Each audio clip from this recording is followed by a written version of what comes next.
A group of people are shouting for help as a man gets run over while trying to save a woman.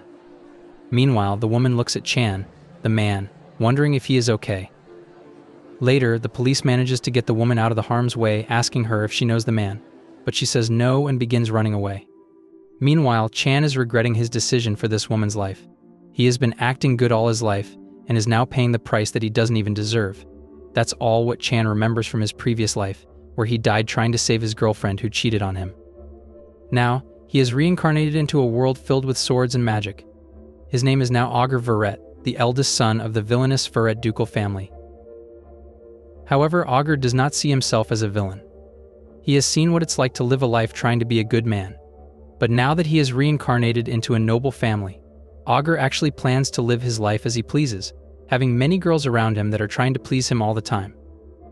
Moreover, Augur has decided to live his life as he desires from now on. Shortly after, Augur makes his way to the dining room, apologizing to his father, Gordon Verret, head of the Verret family, for being late. In response, Gordon tells Augur how much he is impressed with his carefulness and mentions how he is noticing that Augur is being very responsible as the successor of one of the 4 ducal families. We then discover that Augur's father, Gordon, is actually a very smart man. Turns out that he acted foolish and established a bad administration on purpose to try and throw off his opponent. Augur, in particular, is really impressed with his father's actions, realizing that he is truly very villainous, something that Augur hopes to become one day. He then Gordon that he is only trying to learn as much as he can from him and do his duty well. In response, Gordon tells Augur that he has high hopes from him and adds that he will have to enroll in a magic academy known as Lichberg to fulfill the conditions of becoming the Verret family successor. Gordon then asks Augur what he is going to do about his magic. Augur then assures his father that since he has a very unique type of magic, he is not going to show it to the world. Moreover, he tells Augur that he is going to have to choose attendant by himself, as it can also serve as a test for Augur to identify good human resources. Hearing this, Augur cannot help but smirk, realizing that his wish of starting his evil arc can finally be fulfilled. Moreover, he plans to find an accomplice that is not just talented, but also has a strong sense of justice, and then force her to do evil. Augur then prepares to leave, bidding farewell to his father. He seems to have already someone on his mind and begins heading to the outskirts of the royal capital, Walshua City. There, a girl is having a fight with 2 men. They are ready to end her life, but she seems to have an undefeated record. As the 2 men charge at her, she quite efficiently swings her sword and ends up knocking the 2 men. They then begin screaming, but the girl shows no mercy and tells them to stay quiet as this is their last moment. As she goes back to the backstage, a man approaches the girl, Chris, and tells her that she has a guest. Chris is then escorted to where Augur is. Immediately after seeing him, Chris cannot help but wonder why she has been brought to a kid. The man then immediately asks Chris to be careful with her words, followed by Augur asking the man to give them some privacy. Before leaving, the man assures Augur that he won't let anyone inside this room. After his departure, Augur instantly clarifies that the man misunderstood him and that he has no such intentions of buying Chris. But, as Augur says out loud Chris' full name along with the fact that she was a former commander of the Holy Knights, she gets stunned. Growing furious, Chris loses her calm, but sees the Verret family crest on Augur's sword, recalling his name and that he is a noble. Augur then tells Chris that she doesn't have to stare him up and down like that, but understands that the ones that drove her away from the Holy Knights and framed her were all nobles like him. Chris then confirms that this is what happened.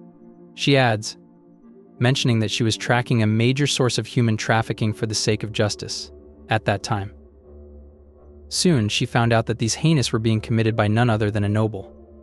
After finding this out, Chris immediately made her way to the Majesty and informed him about the real culprit behind the human trafficking case. Furthermore, she requested the Majesty to bring justice to these nobles who were involved in this disgusting activity. However, those nobles managed to convince the Majesty that Chris was lying, reminding that she is from a commoner background and that her word means nothing.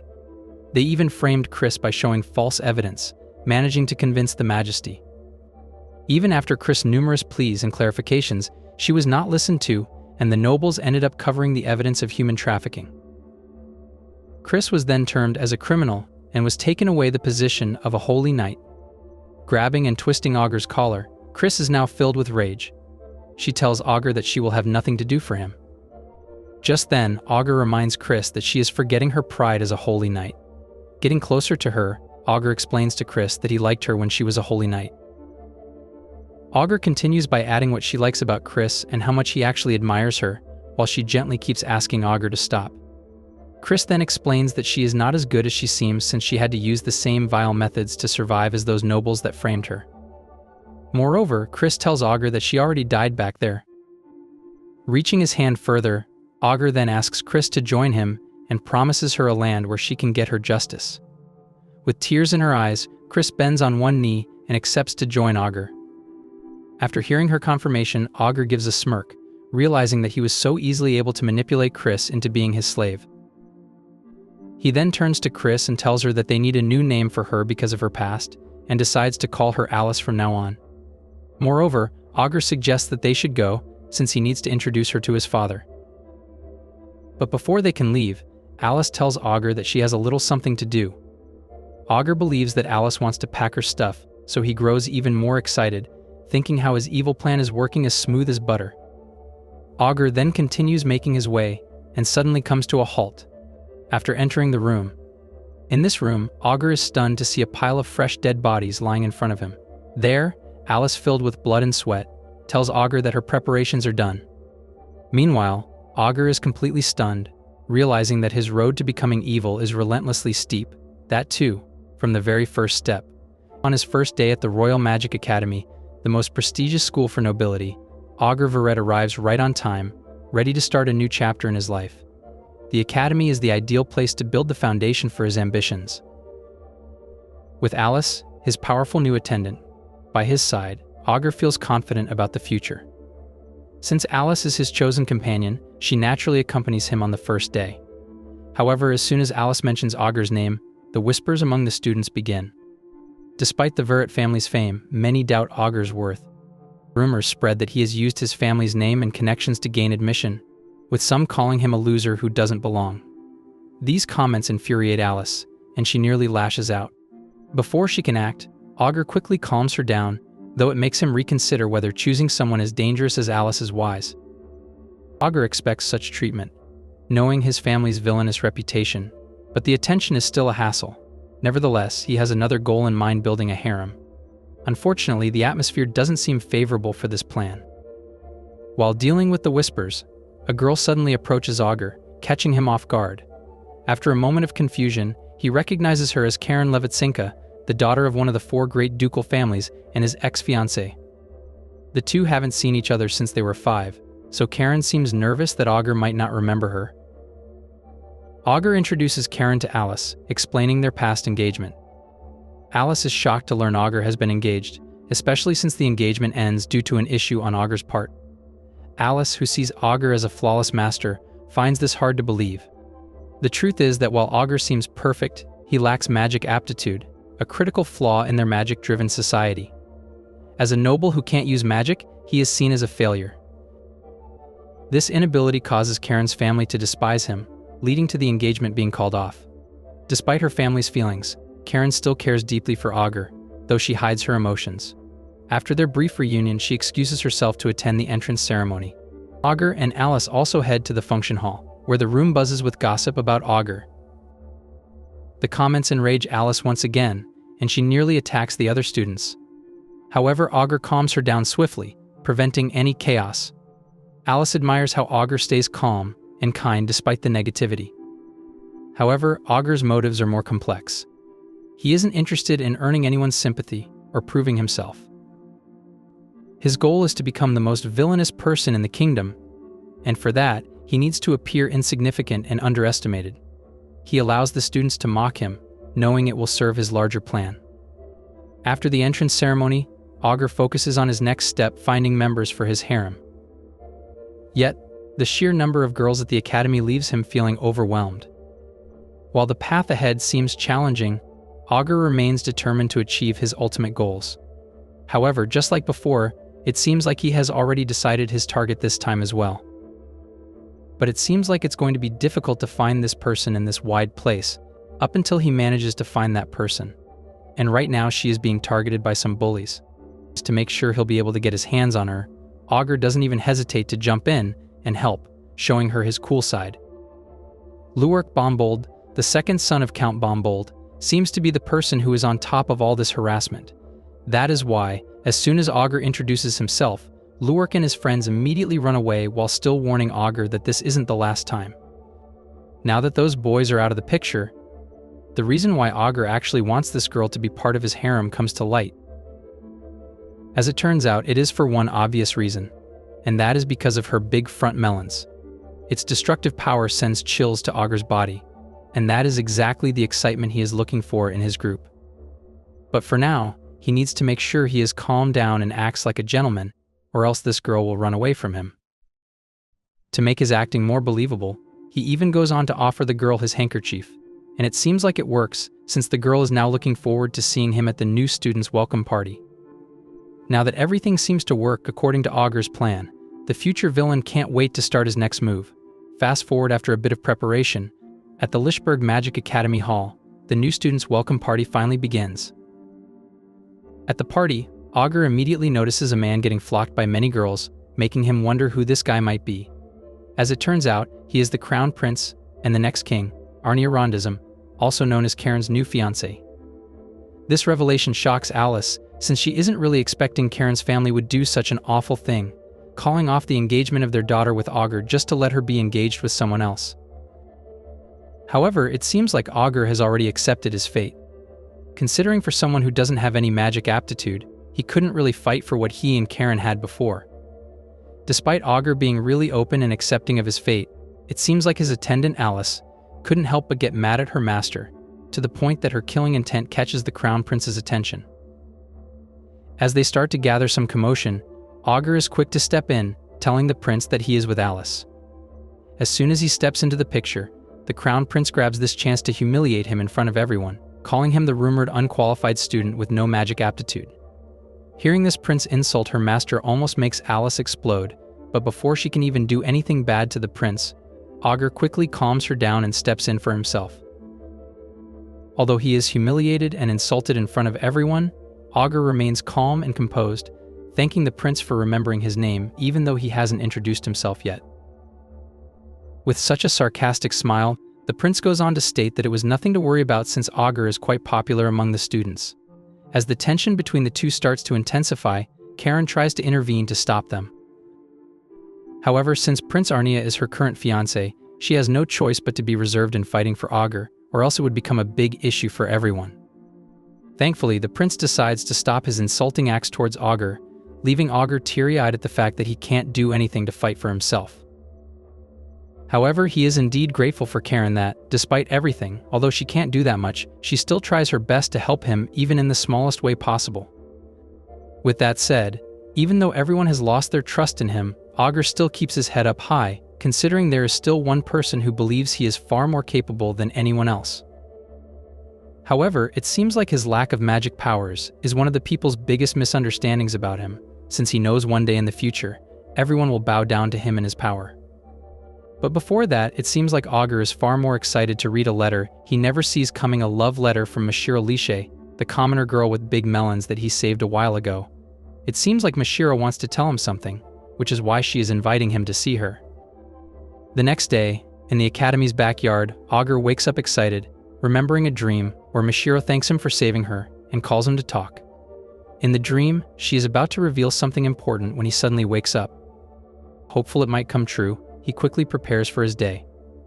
Despite everything, Augur feels confident that Mashiro might soon confess her feelings for him, especially after seeing how she behaves on the first day of school.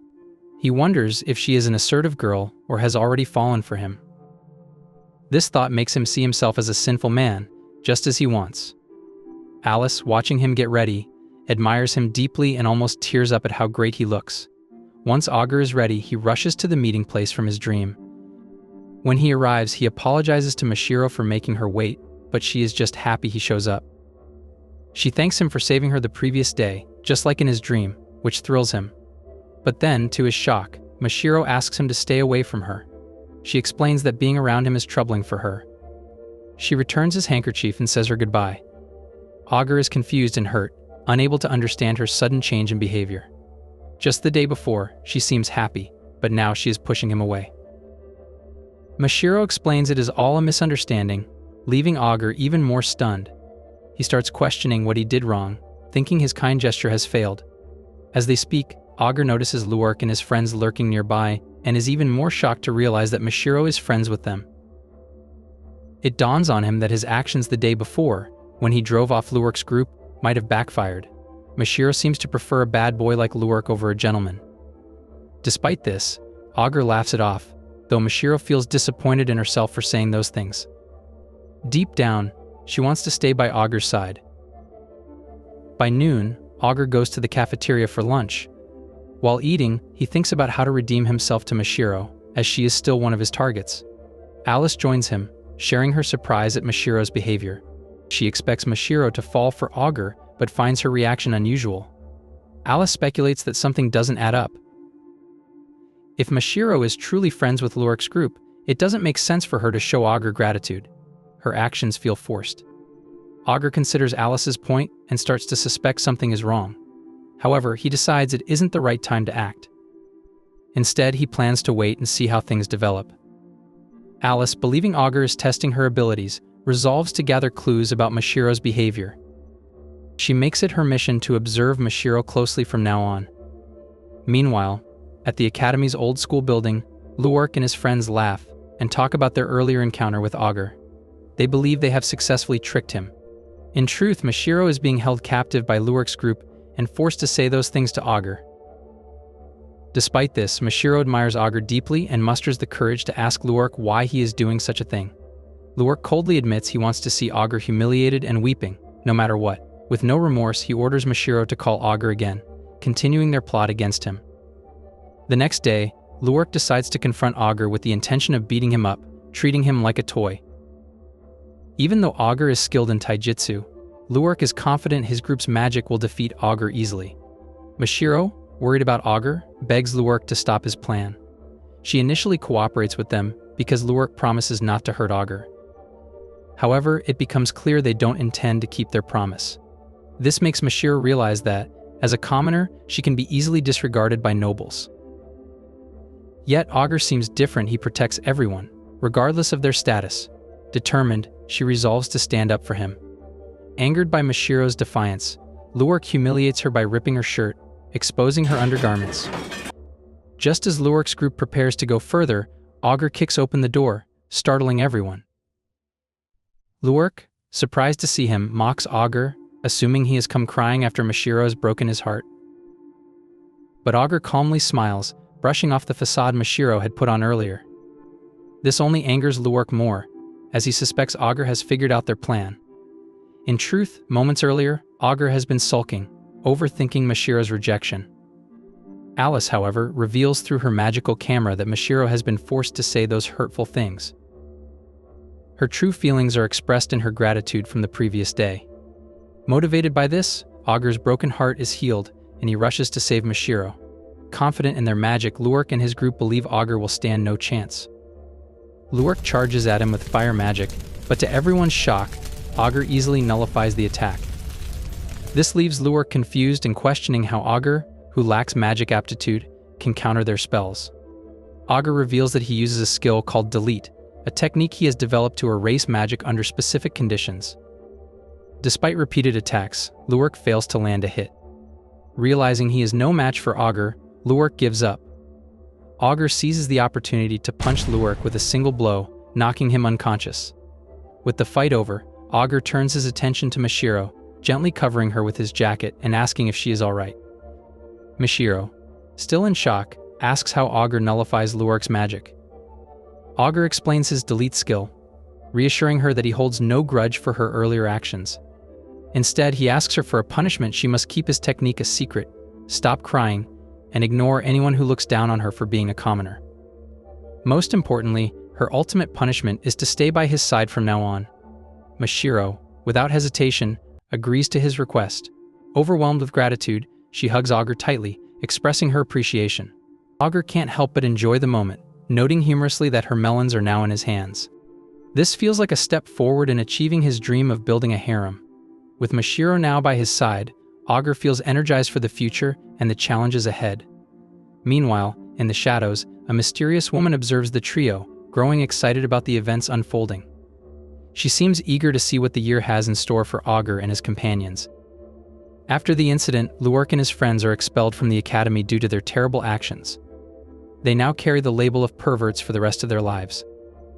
This news brings relief not only to Mashiro but also to Augur, who can now focus on his daily routine without worrying about dealing with them. With his focus back, Augur dedicates himself to training, working tirelessly every day to improve. Alice, his loyal attendant, supports him in every way she can. She adds weights to his workouts, prepares his meals, and stays by his side, observing his progress. Alice is amazed by her master's strength, which is unlike what she expects from a noble. Most nobles lack physical prowess, but Augur is an exception. Meanwhile, Augur speculates about his unique abilities. He theorizes that since most nobles possess magical aptitude, and he doesn't, his strong body might be a compensation for his lack of magic. Determined to maximize his potential, he continues to refine his physical power. During his training, Mashiro arrives and greets him warmly. Seeing her gives Augur a boost of energy. He has always dreamed of living with a childhood friend, so he forbids Mashiro from being formal with him. Hearing her casually call him by name feels perfect to him. Worried about her safety after the recent events, Augur asks Alice to guard Mashiro whenever he isn't around. Augur then mentions he has an important meeting to attend and leaves to prepare. After getting ready, he heads to the top floor of the faculty building, where he is to meet the academy's principal, Floan Milfanti. Known as Lightning Strike Floan, she is a hero with an impressive history. Even in retirement, her presence is commanding. When Augur enters her office, Floan greets him warmly, but he can't shake off his nervousness. Sensing this, she assures him there is no reason to worry and reveals she has called him to thank him for something. This leaves Augur puzzled until Floan mentions Mashiro. Augur is surprised that the principal cares so much about Mashiro, a commoner. Floan then drops a bombshell in their world. People typically have one magic aptitude, but Mashiro is an exception. She possesses dual magic aptitudes for wind and ice, making her a rare and valuable talent. Floan explains that Augur saving Mashiro is significant because of her potential. Augur is stunned, as he initially chooses Mashiro to be part of his group simply because of her physical attributes. To realize she is such a rare talent amazes him. Floan thanks him again for ensuring Mashiro isn't ruined by the recent incident. After their conversation, Augur leaves for class, but his thoughts are conflicted. Although his plan to be the greatest villain seems to be progressing, Alice as his fighter and Mashiro as part of his harem being thanked for his actions feels strange. He has never expected gratitude when his ultimate goal is to become the best villain. Unbeknownst to Augur, Principal Floan has her own mysterious plans brewing in the background. Floan secretly plans to use Mashiro Lishe as a subject for her experiments, but Augur's intervention ruins those plans. She sees Augur's actions as uncalled for and believes he is becoming a growing obstacle to her long-held dream. Floan is also familiar with Alice, who serves Augur. She knows Alice is a monstrous talent who rises to the rank of commander of the Holy Knights with only her sword skills and her dual magic aptitude. What troubles Floan even more is Luark's claim after his arrest that Augur has erased his magic. This revelation is frightening, especially for someone like Floan, whose strength depends entirely on magic. Although she doesn't want to believe such magic-nullifying abilities exist, she begins to suspect Augur has a plan to stand in her way. Determined not to let anyone disrupt her goals, she tasks Reina Milfanti, an academy student, with monitoring Augur closely. Meanwhile, in class, Alice and Mashiro grow concerned about Augur's tardiness. When he finally enters the room, he reassures them he is fine, though he is still puzzled by his earlier meeting with the principal. He wonders why Floan has called him so early to thank him, questioning if she values Mashiro's magic that much, or if there is another reason. To uncover the truth, Augur decides to skip class with Mashiro, causing a stir among their classmates. Ignoring the commotion, Augur takes Mashiro to the practice building, wanting to test her dual magic. Mashiro eagerly agrees, excited to show her abilities. As she tries to force the door open, she stumbles to the ground. At that moment, Rihanna appears, informing them that first-year students are forbidden from entering the practice tower. She introduces herself as the student council president of the Lichberg Magic Academy. Augur quickly recognizes her name and realizes she is Floan's first disciple, known for her extraordinary talent and beauty. However, Augur is distracted by Rina's physical appearance, particularly her chest, which he notices is even larger in person than in pictures. Lost in thought, Augur stares too long, prompting Rina to teasingly call him out. Her flirtatious tone makes Mashiro feel uncomfortable, but before she can react, Rihanna questions why they are there. Augur calmly explains that they have skipped class because it is boring and decided to practice on their own. Rina then offers them a practical training session as a courtesy. Knowing Rina's expertise, Augur sees this as a rare opportunity, particularly for his research into his delete ability. However, Rina adds a condition: Augur must join the student council in exchange for her training. This raises Augur's suspicions. It seems strange for both Floan and Rihanna to approach him so soon, suggesting their interactions aren't coincidental. Augur realizes Rina's offer is likely a trap, and she intends to use him as a pawn for their plans. Refusing to fall into their schemes, Augur declines Rina's offer outright, making it clear he has no intention of becoming anyone's subordinate. Rina, amused by his boldness, asks if that is his final answer. As the tense atmosphere between Augur and Rina builds, Alice rushes in, lightening the mood. She immediately asks Augur why he left her behind, ignoring the situation entirely. Augur awkwardly explains it is an impulsive decision to test something.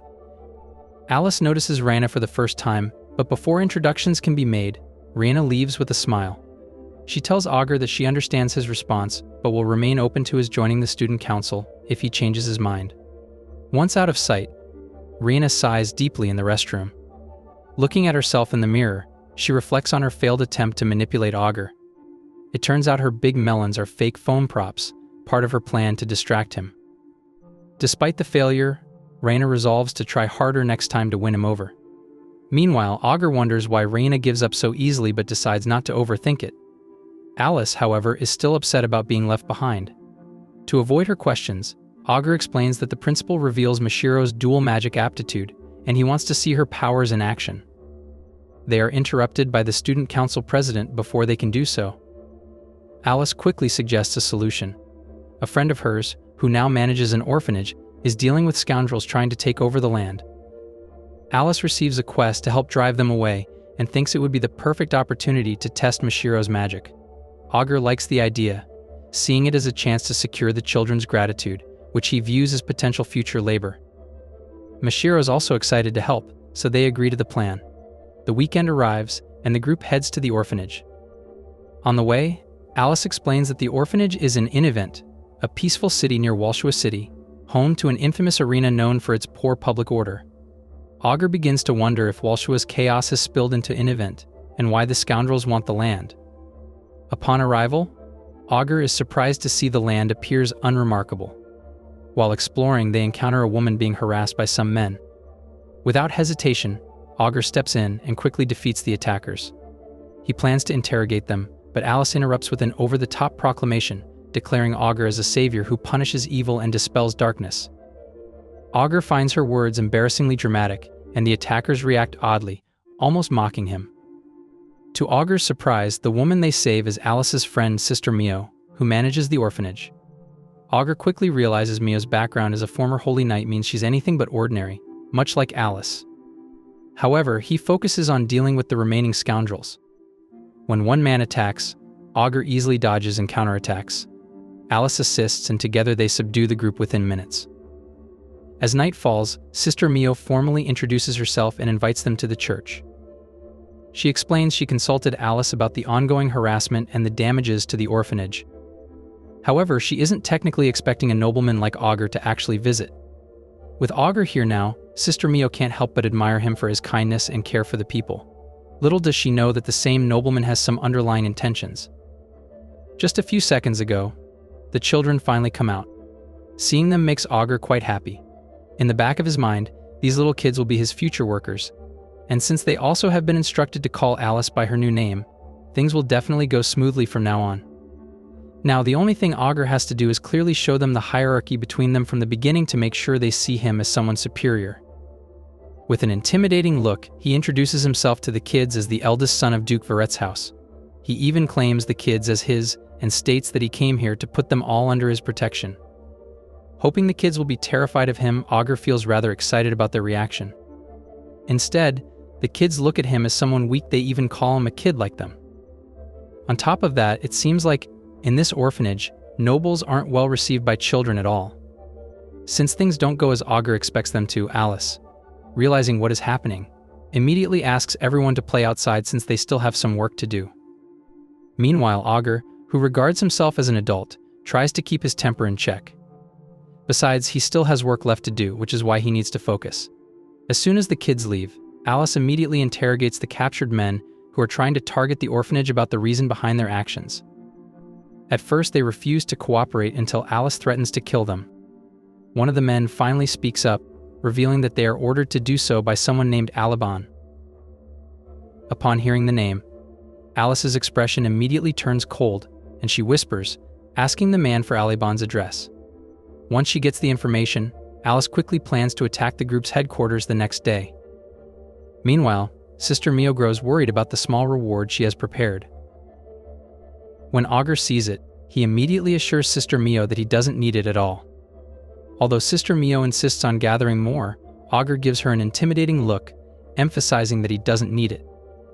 Based on his reaction, Sister Mio starts to think that maybe it's because of how small the amount of money she has on hand.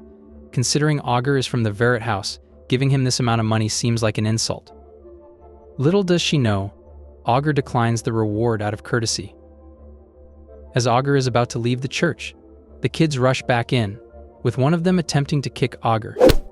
Before the kick lands, Augur scoops the child up in time, flustering the kid with his strength. At that moment, the kids start realizing that Augur is much cooler than they expected. Augur then reminds Sister Mio that he doesn't need any reward. Instead, he suggests she use the money to buy the children some delicious food for the rest of the week. Hearing this makes Sister Mio emotional. Aside from admiring his kindness and consideration, she feels grateful that the children are finally enjoying themselves after being frightened for so long by the harassment. Before Alice informs Augur about what she learns regarding the enemy's boss, Aliban, she reveals that Aliban is a remnant of Walshu Arena. This means he is someone who managed to escape from Alice's raid that day. However, Alice is confident she eliminated everyone at that place. She concludes that Aliban might have been absent on the day of the attack. Based on the circumstances, his aim seems to be building a new arena. Losing his old place, he is targeting a neighborhood out of sight of the royal capital. Since Alice hasn't fought Aliban before, she admits she doesn't know how strong he is. Hearing all of this, Augur realizes this situation is technically their fault, making Mio suffer because of them. Yet Mio still tries to give Augur the few silver coins she has. Augur feels that the villainous persona he aims for isn't something as uncool as this. Determined to make things right, he resolves to settle this matter and restore his name. Before attacking Aliban the next day, they decide to rest. After dinner, Augur heads to his room, ready to sleep. As he is about to close his eyes, he suddenly feels something heavy above him. When he looks up, he is shocked to see none other than Sister Mio, who asks him to give her some of his love. He immediately asks Sister Mio what exactly she is doing.